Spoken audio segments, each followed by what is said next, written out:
Assalamualaikum warahmatullahi wabarakatuh and have a great day everyone. Today we will learn about the particle nature of electromagnetic waves. So we need to understand the relationship between frequency of the electromagnetic waves and its energy.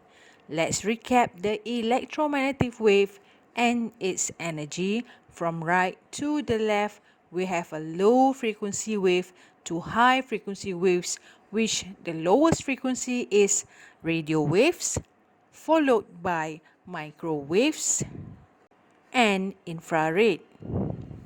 Next, we have visible light, which towards blue and indigo, the waves are much higher in frequency. Next, we have ultraviolet X-rays and gamma rays, which much higher in frequency.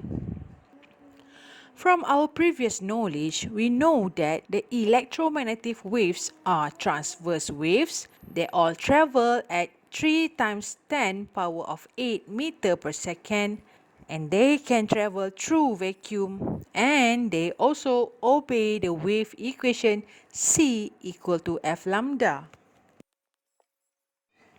In our previous video, we learned that electromagnetic waves carry energy in the form of photons. The energy of photons is dependent on the frequency of the electromagnetic waves, where E equal to hf and h is equal to Planck's constant, or energy E equal to hc over lambda. The higher the frequency of the photons, the greater the energy of the photons.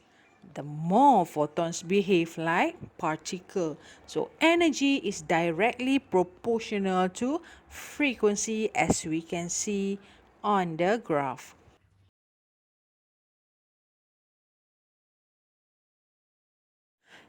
Therefore, for example, X-ray, which has high frequency, it have more particle nature compared to wave nature.